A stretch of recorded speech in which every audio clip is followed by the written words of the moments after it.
Olá, bom final de tarde, seja bem-vindo. Estamos no ar com mais uma edição do Destaque Rural Notícias, edição de hoje, quinta-feira, dia 2 de agosto de 2018. A gente vai trazer as informações do dia do agronegócio, da economia, a gente traz a previsão do tempo para amanhã e também as cotações. A partir de agora, está no ar Destaque Rural Notícias. Destaque Rural Notícias. Patrocínio Bortolini Imóveis.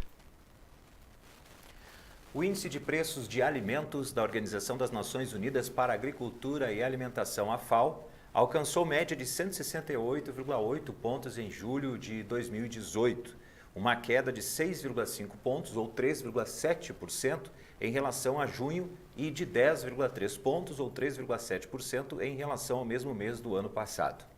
Conforme o comunicado da FAO, a queda de julho marcou o primeiro declínio significativo mês a mês no índice desde dezembro de 2017, refletindo aí quedas expressivas em todos os subíndices. Por exemplo, subíndice cereais teve média de 160,9 pontos em julho, caiu 6 pontos ou 3,6%. Em relação aos preços do óleo vegetal, registrou média de 141,9 pontos em julho, queda de 4,2 pontos ou 2,9%. Também, segundo a FAO, o índice de preços de carne apresentou uma média de 170,7 pontos em julho, uma queda aí de 3,3 pontos ou 1,9%. Em relação aos laticínios, o levantamento mostra que tiveram média de 199,1 pontos em julho, caiu 14,1 pontos ou 6,6% em comparação com junho.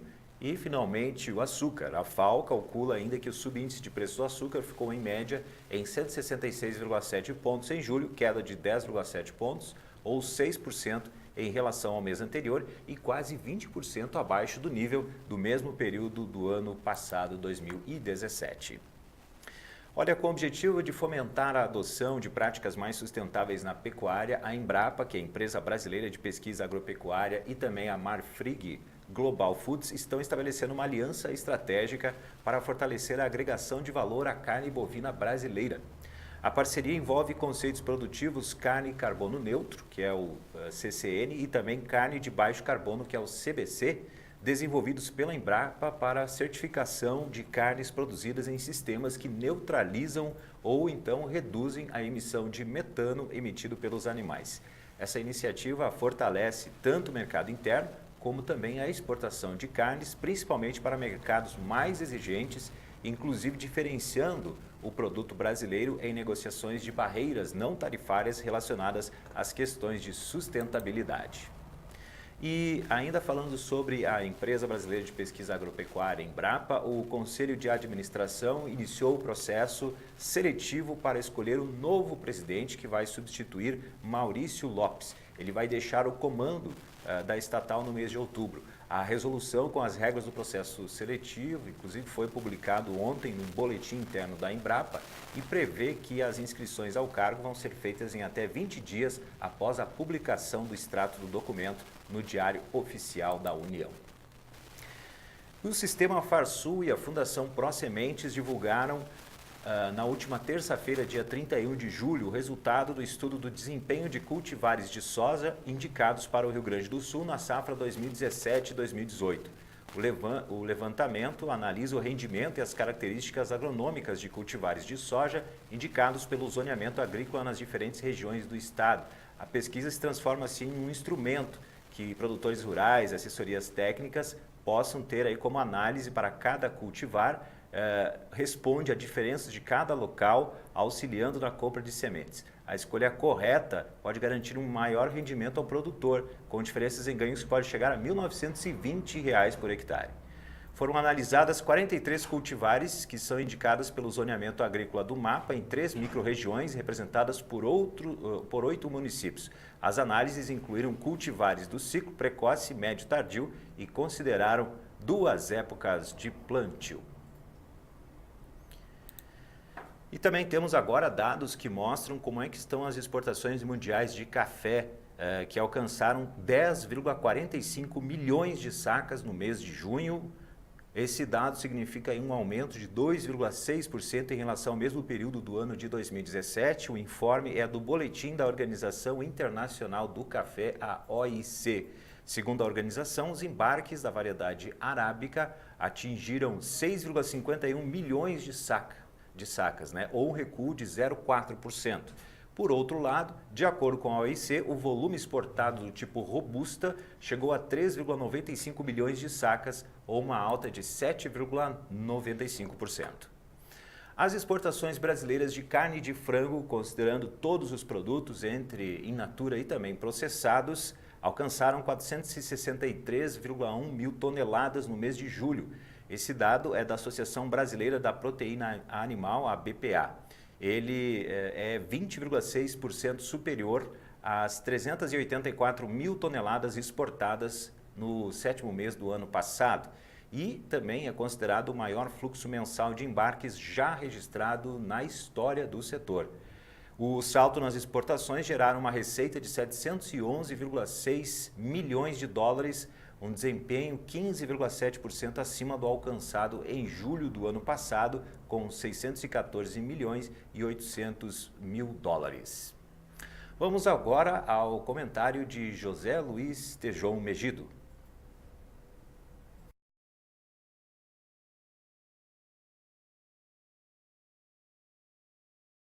Agronegócio é uma visão sistêmica. E agora, no dia 6 de agosto, aqui em São Paulo, tem o Congresso Nacional do Agronegócio, uma entidade fundada por Ney Bittencourt de Araújo, com quem eu tive a sorte de trabalhar junto. E ele disse, na fundação da ABAG, que agronegócio exige uma gestão sistêmica de todos os seus elos. Quando isso não acontece, um dos elos arrebenta, e ao arrebentar um elo de cada corrente das várias cadeias, você danifica e atrasa e complica a vida de toda essa corrente. Estamos empacados com o assunto do tabelamento do frete. Transporte, fundamental para o agronegócio brasileiro. Caminhões, fundamental para o agronegócio brasileiro. Já tínhamos que ter resolvido há muito mais tempo os dramas da logística. Não resolvemos e temos que reconhecer a vida difícil de milhares de caminhoneiros brasileiros, principalmente os independentes e os autônomos. Agora, empacou. E o que está acontecendo? Nunca na história deste país está se vendendo tanto caminhão. Para quem? Exatamente para as indústrias, para o comércio e para produtores e cooperativas que passaram a comprar caminhões. Olha, tabelamento de frete, uma bobagem muito grande, não era esse o assunto que originou a própria greve, foi uma tabela muito mal apresentada à nação por parte da Petrobras e do seu dirigente, o senhor Pedro Parente. Aquela tabela originou tudo isso que aí está. E o que isto é? Mais uma prova imensa do problema da desconexão das cadeias produtivas. E no caso o transporte, afeta todas as cadeias produtivas. Portanto, não tem saída. Agronegócio exige gestão, coordenação de todas as cadeias produtivas do agro, do gene, da genética, até o meme, da memética, do que passa na cabeça do cidadão. E no meio disso, sem dúvida alguma, transporte, trem, hidrovia e caminhão é um problemão. Até a próxima.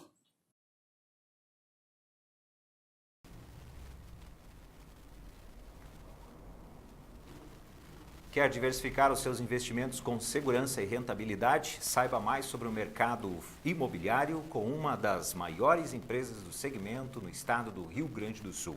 Investimento seguro e descomplicado é na Bortolini Imóveis. Você pode saber mais acessando o site bortoliniimóveis.com.br.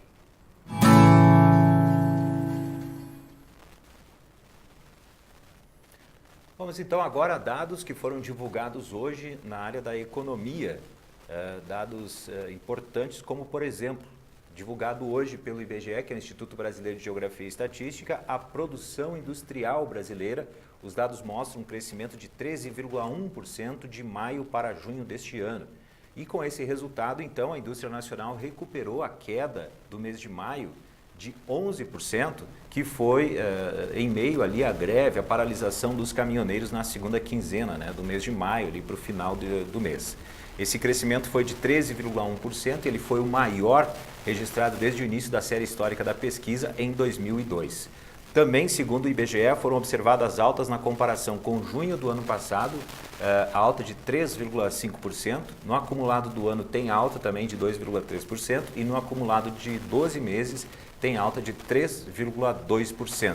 E na média móvel trimestral, a produção cresceu 0,5%. Só que tem um detalhe, né? O mercado estava prevendo que fosse maior a alta, deu 13,1%, né? Tinha caído 11% em maio, só que o mercado estava esperando que ele crescesse, a produção industrial crescesse 14,1%. Vamos agora a outro dado que foi divulgado hoje. Entidades empresariais criticaram a demora para os juros baixos chegarem ao consumidor final. A Federação das Indústrias do Estado de São Paulo, a Fiesp, destacou que mesmo a taxa de juros estando em níveis historicamente baixos, a percepção e também, né, o que dizem aí a federação é de que a queda ainda não foi plenamente percebida nos custos dos empréstimos. Para a Fiesp, reformas que equacionem o desequilíbrio fiscal são cruciais para que a taxa de juros básica, a Selic, recue de forma consistente para níveis condizentes com os padrões internacionais. Lembrando, né, que ontem, pela terceira vez seguida, o Comitê de Política Monetária, o Copom do Banco Central, manteve os juros básicos da economia, que está atualmente em 6,5% ao ano. Tem aqui também a Associação Brasileira da Indústria Têxtil e de Confecção, que salientou que os juros reais brasileiros ainda estão muito altos, se comparados à média internacional, e afetam a competitividade do país. De acordo, então, com a ABIT, com essa associação, estima-se que famílias, empresas e governos deverão pagar, neste ano, cerca de 800 bilhões de reais em juros. Também a Associação Brasileira da Indústria Gráfica cobrou ações do Banco Central para que a taxa de juros real seja reduzida a patamares compatíveis com a Selic. A Federação do Comércio de Bens, Serviços e Turismo do Estado de São Paulo ressaltou que a decisão de não alterar a Selic foi a mais acertada diante do cenário atual. E a FEComércio de São Paulo diz que um novo ciclo de redução da Selic só vai ocorrer num próximo governo, se esse se comprometer com reformas estruturais para que o Brasil se torne atraente e seguro para os investidores. Vamos agora a dados da ANP, que é a Agência Nacional de Petróleo, Gás Natural e Biocombustíveis, que foi divulgado hoje. A produção de gás natural cresceu e a de petróleo diminuiu no mês de junho. A informação que foi divulgada hoje num boletim chamado Boletim Mensal da Produção de Petróleo e Gás Natural. Em junho, então, a produção de petróleo e gás do Brasil foi de aproximadamente 3.313.000 barris de óleo equivalente por dia. A produção de gás natural totalizou 115 milhões de metros cúbicos por dia, aumentou 2,7% em comparação ao mês anterior e 3,4% em relação ao mesmo mês do ano passado. Foram produzidos 2.590.000 barris de petróleo por dia, uma redução de 0,7% na comparação com o mês anterior e de 3,2% se comparada ao de junho de 2017. Pouco mais de toda a produção do petróleo e gás natural foi obtida nos campos do pré-sal, que totalizou 1.763 de BOE por dia, uma redução de 4,2% em relação ao mês anterior. Ainda segundo a ANP, o principal motivo da queda foi a parada para a manutenção de navios, navios plataforma, que ficam no campo de Lula, no pré-sal da Bacia de Santos. Tem um dado aqui importante que foi divulgado hoje, que ela se chama Pesquisa de Endividamento e Inadimplência do Consumidor, a PEIC, que é da CNC, que é a Confederação Nacional do Comércio de Bens, Serviços e Turismo. Mostrou que o percentual das famílias endividadas no Brasil cresceu 1 ponto em julho, passou de 58,6% para 59,6% de junho para julho. Foi a primeira alta do ano. Mas apesar dessa alta, entre junho e julho, o indicador fechou em queda se comparar anualmente, porque em julho do ano passado ela atingiu 60,2%, então esse índice de agora é 0,6 ponto percentual menor. Vamos agora saber como é que ficou hoje a Bolsa de Valores e também o dólar. Primeiro vamos saber o que aconteceu aí no mercado para o desempenho da Bolsa. Os analistas dizem que o Ibovespa virou para alta hoje à tarde, depois de chegar a cair quase 1%, 0,92% na mínima do dia, e ela foi puxada pela melhora do mercado norte-americano, também arrancada de papéis da Petrobras e por causa também da alta do petróleo, e o mercado deixou para trás assim os temores da guerra comercial após a Casa Branca confirmar que Donald Trump está planejando aumentar a taxação sobre 200 bilhões de dólares em bens importados da China de 10% para 25%. Então, essa guerra comercial entre Estados Unidos e China, né, estava deixando aí o mercado mais atento aos riscos, né, avesso aos riscos, e aí estava fazendo com que a Bolsa Brasileira caísse. Mas o benchmark da Bolsa Brasileira, por causa desses fatos que aconteceram, subiu hoje, fechou com alta de 0,42% em 79.636 pontos.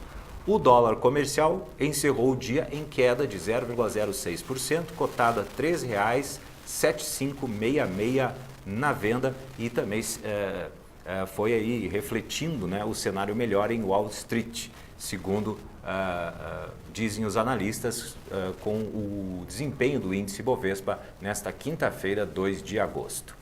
Vamos agora ver como é que fica o clima.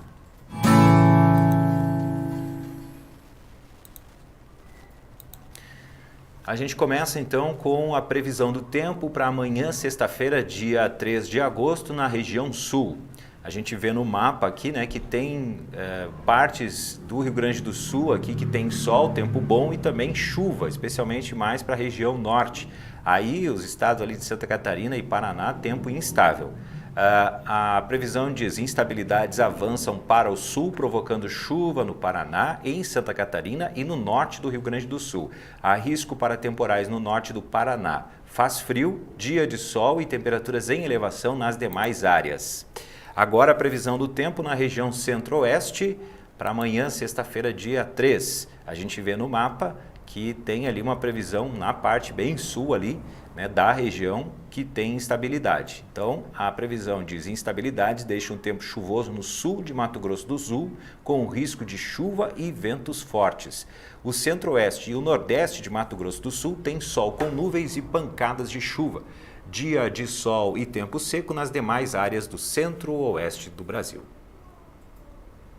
Quer diversificar os seus investimentos com segurança e rentabilidade?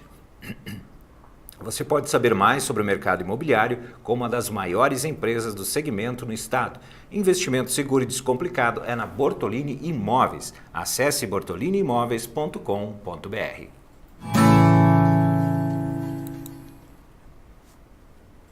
Vamos então agora, para terminar, nas cotações de hoje, dia 2 de agosto, e a gente começa então com as cotações do farelo de soja tonelada em Ponta Grossa, R$ 1.420. Em Paranaguá, R$ 1.430. Agora a saca de soja em Passo Fundo, R$ 82,50. A soja em Paranaguá, R$ 88. A soja em Rio Grande, R$ 88,50. E em Rondonópolis, R$ 78. Agora a saca do milho em Passo Fundo, R$ 41,50. Em Ponta Grossa, R$ 39,50. E em Rondonópolis, R$ 26. Tonelada do trigo em Santa Rosa, R$ 900. Em Dourados, R$ 1.030. Em Cascavel, R$ 1.050. E em Carazinho, R$ 900. O arroz em casca em Pelotas, a saca R$ 42,80, em Cachoeira do Sul R$ 43,15 e em Jaraguá R$ 40. Feijão, o feijão carioca em Ponta Grossa R$ 70. O feijão preto em Santa Maria e também em Lagoa Vermelha R$ 120. O boi gordo, a arroba em Barretos R$ 143, em Tocantins R$ 131. E o quilo no Rio Grande do Sul, R$ 4,85. O suíno vivo no interior do Rio Grande do Sul, R$ 2,95 o quilo, e a média do suíno vivo no Rio Grande do Sul, R$ 2,80. O frango vivo no Rio Grande do Sul, R$ 2,90 e em São Paulo, R$ 3,00. Ficamos por aqui então com mais uma edição do Destaque Rural Notícias. Lembrando que esse programa vai ao vivo a partir das 18 horas de segunda a sexta-feira, mas você também pode acompanhar ele gravado nas redes sociais e também na página da Destaque Rural no YouTube.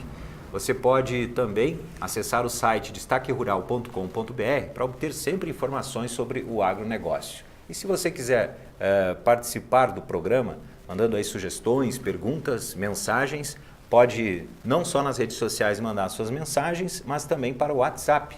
O número 54991169140 está à disposição. 54991169140. Uma boa noite e até amanhã. Destaque Rural Notícias. Patrocínio Bortolini Imóveis.